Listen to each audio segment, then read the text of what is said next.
I'm back again with another video. I said I wanted to talk a little bit about astrology and numerology. This is something that I love very much. This past weekend, I've been reading more of this book. I got this book about a year ago. It's called Love Cards. What Your Birthday Reveals About Your Personal Relationship. It's by Robert Lee Camp, and he has another book in regards to, I guess, your destiny. I want to get that one, so I'm going to get that one. But this one's very interesting because it talks about, it's pretty much you using the love cards through like I guess the regular playing card deck, the regular playing cards. And each birth date, I don't know if you can see that, but each birth date correlates with a particular card from that deck, and it's very interesting.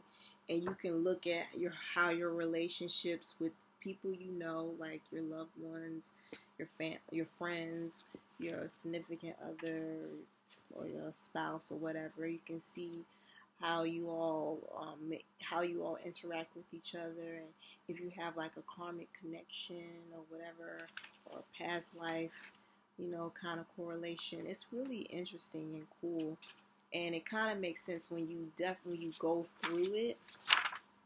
Like for my birthday, I was born on August 19th, and I am a seven of club, which is very interesting. I'm a number 7, which is a spiritual number, and I'm very, very, very connected to spirit. And so I think it's very interesting that I am a 7. I think it makes absolute sense. And for me, I don't know if you can see that, but for me, it's a 7 of club, and it says spiritual knowledge. And each person, like I said, has their own birth card. That card pretty much represents your identity on Earth or whatever like that. And he also he also writes in here. I'm reading off of the book. Each person has a birth card, which I mentioned.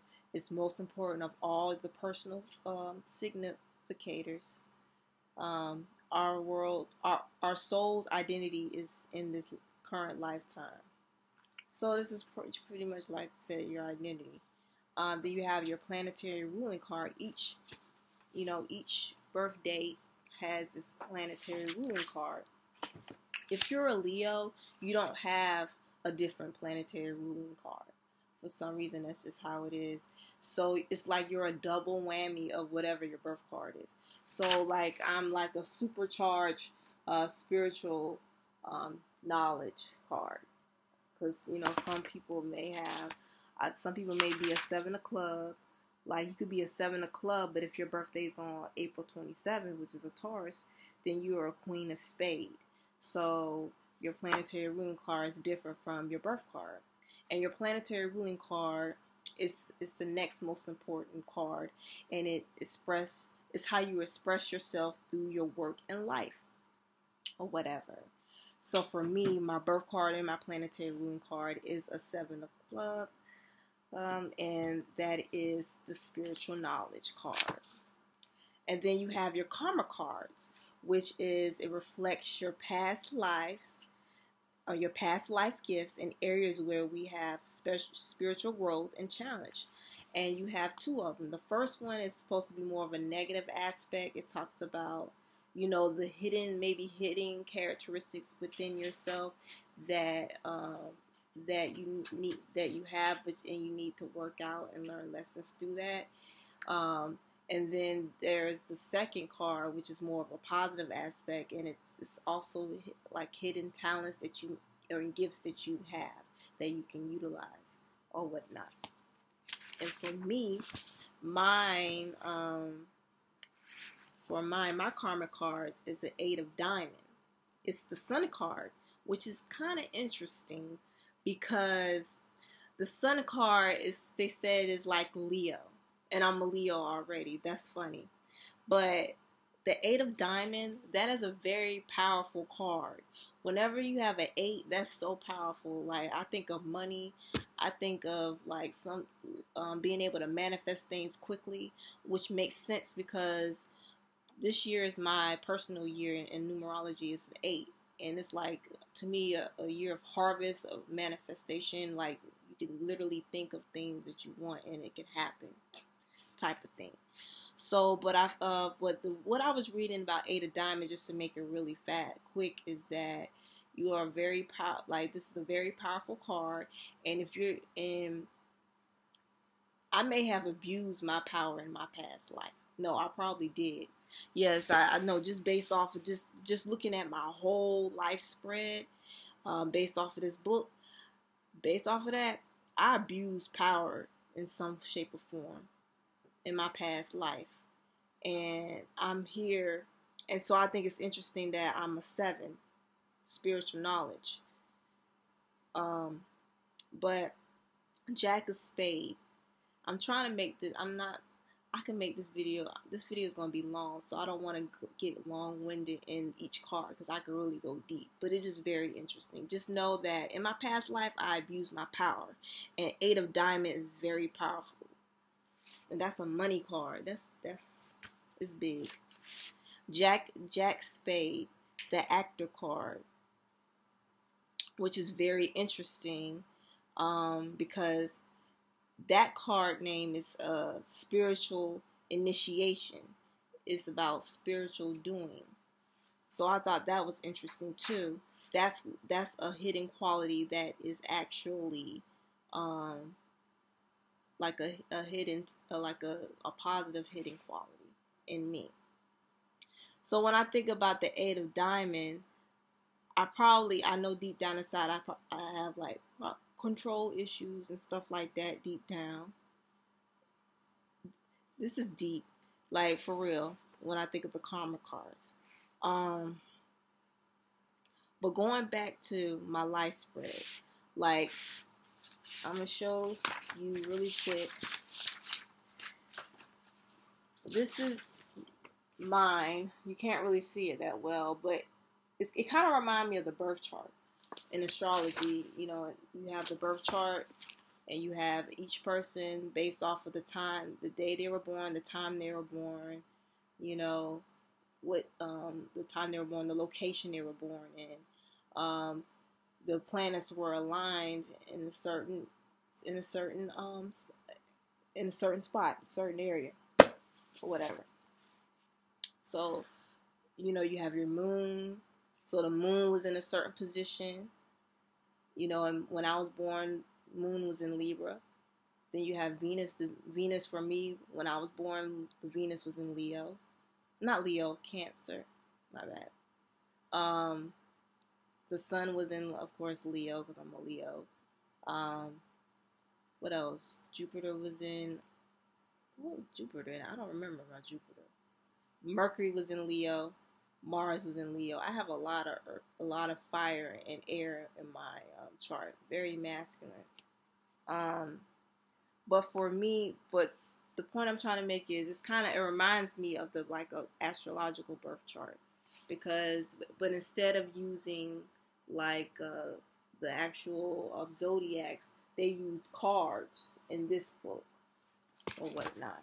So for me, of course, like I said, my birth card was the 7 Club, which is about spiritual knowledge. And the thing that got me about that is with 7s, when I think of a 7, you think of it's kind of like a loner. When you look at how it's the 7, its back is towards the other numbers and stuff like that. It's a very spiritual number. And with 7s, what I was reading up on it says you walk a fine line between mundane and spiritual. And you have a direct connection to the higher source. And I have to live in truth. That's what they're saying about my card or whatnot. And I think that's extremely true. That's very, very true. the common theme that I got pretty much from just reading all of my life spread card, the theme that kept coming up for me, is pretty much my need for freedom. That I really want that and need that, but at the same time, my need for stability and security. Like, I want freedom, but I want stability and security, you know. And of course, sometimes in order for you to get stability and security, you do have to be still. You can't be all around the place. You have to be still or whatnot in order. And another common theme that kept coming up in my life spread was hard work, that I have to work for what I want. And I think that's because of my past karma of abusing power. And now I'm learning to use my power for good, like by sharing things and giving things to others. You know, that's how you exert your power, is by giving and sharing with others versus trying to take advantage of it and being a thief and being deceitful and not being honest and truthful. Because I think it's very interesting that I'm a 7 path, but when you look at my karma cards, it's very powerful cards. They're like an 8 of diamonds. And it's funny because the other one that's mine, the Jack of Spade, it's called the Actor card, like I mentioned before, but it's also, they call it the Thief too. And I thought that was funny too. I said, that's very interesting. So that means that person with that card probably is extremely clever, and they can use their gifts to do very good, but they can also use their gifts to be very, deceitful too if they're not careful. And that's my karmic card. But when I looked at my other spread, like my moon was the 9 of Hearts, which is very interesting. It's the universal love. Pretty much what I remember from the 9 of Hearts, when it comes to love, like, you have to be careful not to be the martyr. Like, be so giving, and just be careful not to be the martyr, you know. To me, when I think of 9 of Hearts, I think of very loving or whatever. And I think kind of makes sense because, I guess, because I think of my Venus in astrology is in Cancer. So I think that makes sense in a way. But I'm kind of surprised that I'm a 9 of Hearts from the card deck. You know, because my moon is in Libra. And that's very, like, in your mind, very airy and in your mind. My Mercury, when you think of moon, think of like emotions pretty much. You know, think of just emotions and things that can changeable. Mercury is what pretty much is how you communicate. Think of communication, the intellect, or whatnot. And it's called, mine is the 5 of Diamond, the Seeker of Worth. And I thought that was extremely careful. That one really resonated with me, because that's, a 5 is very relevant to me, because when it comes to numerology, that shows up a lot for me, 5, and I'm a 5 life path. And 5s need freedom, they need change, they need travel, they need experience. We need that. We can't have the same thing over and over again. And that's why I feel like I know that I don't think anybody's meant to work a regular job. However, I just know how I am. Every time I'm in a position I have to move. I can't stay in that position for too long because I need something new or whatnot. So I said no. So now I know for a fact that I need to strive towards what is really my passion and what really moves me, because I don't be constantly wanting to be in a different position and not being fulfilled, because I need a challenge. I can't be in monotony and I don't need that. But what was interesting about the Seeker of Worth is that they yearn for that freedom and being able to, travel around the world and to have experience, but they also want that security and they want that stability. And it's like a struggle. It's like a struggle. It's like, because that's two extremes. Because when you think of stability, you think of the four, like, in which four, especially now that I'm married, four is kind of interesting because when there's energy in your name. And my maiden name, my personality is a 9. But in my married name, I'm a 4. It changes to a 4, my personality. Which I thought was interesting because when you think of 4, that's Cancer. That's the fourth zodiac sign is Cancer. And that's home, that's family, that's stability, that's hard work or whatnot, tradition. So I think that's just extremely interesting when you think about it like that, how all of this correlates with each other. And then but that's what stood out to me with that Seeker of Worth. I was like, that's my common theme. I feel like that you know, wanting that freedom and that travel, but then wanting the stability and the security. And one of my goals in this lifetime is to figure out how to do both in my lifetime. I know that's one of my goals, and that follows me to the next one that I'm talking about, which is the Venus in this life spread. Venus represents your relationships, how you are in love, how you are in general relationships, which is the Queen of Spades, the self mastery. Now, what's interesting about this one, when I read it, it really resonated with me. And in this book, they say that your personality cards, which is not like a major aspect, but they say that your personality card, to pay attention to that, because you may play that role at different times of your life, or in different moments you will play you may play this role or you may not. And the personality cards is based off of if you have a queen or a jack or a king in your life spread cards, that's your personality card also. So because this is a queen, it's a Queen of Spades, that's one of my personality cards, and it's the self mastery. And I think that is one of my biggest lessons in this lifetime, is this master of self awareness, for sure. And in this one, and I want to go actually find this one, because I was like, man, this one really resonated with me.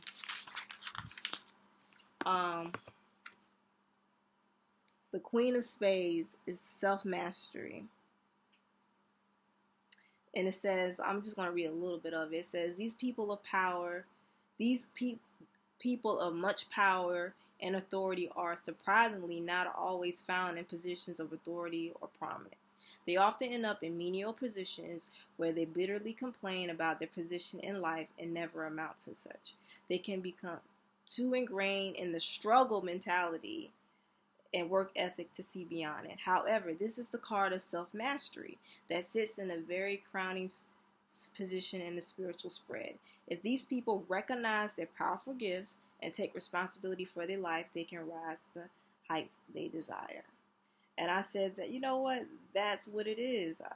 I could definitely identify with that, as, especially right now, and I think the biggest thing is to recognize your gifts and to be self-aware and to understand that you have the power to change your situation and to not get caught up in that. And that's one of the things I know that I'm overcoming now. But there was something else that I wanted to read. Well, maybe not. But that really resonated with me. When I looked at the whole spread. Now, Jupiter. When I think of Jupiter, I think of like good luck or something like that. But I have a 9 of diamonds, which is the universal value, the giver. The giver. I think that's kind of self-explanatory. The Saturn for me is 7 spade, the faith card. Uranus is the 2 of club, the conversation card. I'm just going through the ones that really stood out to me pretty much. Neptune, the king of clubs, the master of knowledge. That one I believe stood out to me. The king of clubs. The king of clubs. That one definitely stood out to me.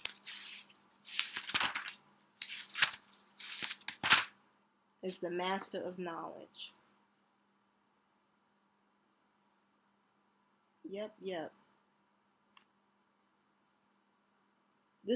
I was reading the profile and I was like, this is funny.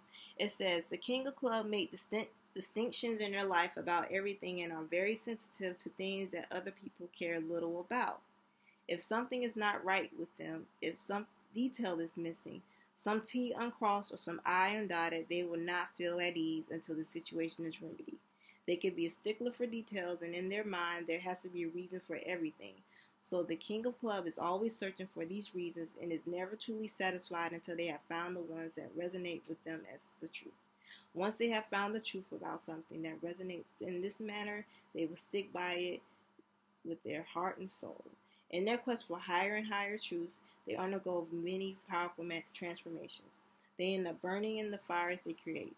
So if a king of spades is club is challenging you to face the truth they see in you, remember that their truth is a double-edged sword that cuts them just as deeply.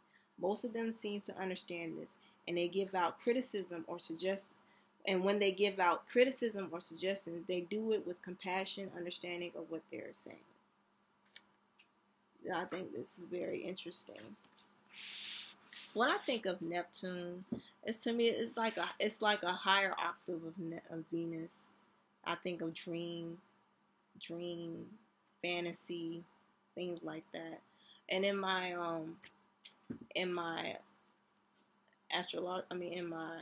astrological chart, I have a lot of Neptune influence or whatever. But my Pluto is the Jack of Diamonds, the salesperson's card or whatnot. And that goes back to, even though that's a Jack of Diamond, when I was reading, it reminded me of a 5, somebody that's a 5 that has to have their freedom. And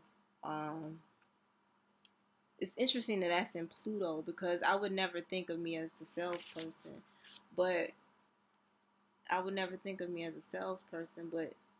you know, I feel like deep down inside, there's a lot of things in us that we don't see that really exist, and it's sometimes to take experiences and people and things for us to really understand that. But they also talk about your cosmic reward, your result. Now, I didn't really read exactly what that meant. I'm just going off of just context clues, because they talk about karma and stuff like that. And I feel like your cosmic reward is that when you have, this is me talking. Your cosmic reward is, let me go back. They talk about cosmic lesson, but they've written the cosmic reward first for some reason. I feel like it's your reward that you may have gotten from a past life, or maybe I don't want to say that if you get the lesson, well, maybe it is. You never know. Maybe you have to get the lesson in order for you to get the reward. But I feel like maybe it's from the past life. I didn't go into here and read and see if they actually explain exactly what the cosmic result is. The cosmic reward is, but that's my assumption. But mine is the 4 of Hearts, which is extremely interesting when you, like I said, when you go back to my karma card, or my karmic card. I keep saying karma, but my karmic card is the 8 of Diamond, and the 4 is, when you times that by 2, that's 8 or whatnot. To me, when you think of, like I said, when you think of 4, you think of I think of family. I think of tradition. I think of hard work and things like that. And then when you times that by 2, you when you double that, you have the 8. And to me, that's very powerful. You think of legacy, you think of dynasty, you think of power or whatnot. So to me, I feel like you're maybe from my past life. If I do the work, my reward is the 4 of Hearts, which is the marriage and family card. And they said, for this card, this is the card of a healer. They have a psychic side to them. They're protectors.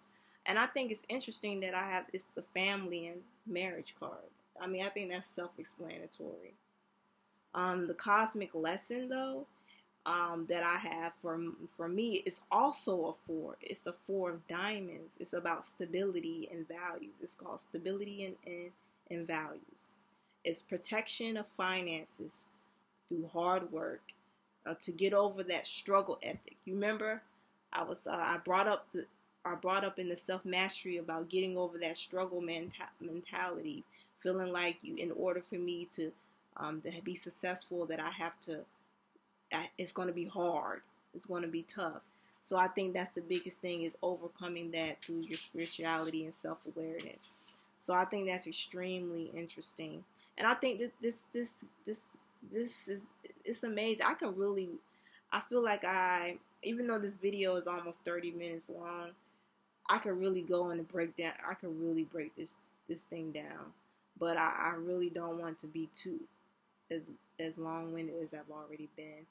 But in the book, it says that the biggest thing, I don't remember which card that I got it from, but it's probably one of my main cards. But it says that I have to stay aware of self to master the universe. I think that's the biggest thing. It is so interesting. This is amazing. When I think about this spread, and I think about my birth chart and all of that, it just makes sense. And like I said, the most common theme that I kept coming up for me was my need for freedom, but my need for stability and security, and learning how to get to have both of them at the same time, to be able to to be living my life full of passion or whatever, but still having security and stability. And another big thing is giving back, and using my gifts to give back, and not. So I know that in my past life, I definitely abused power in some way.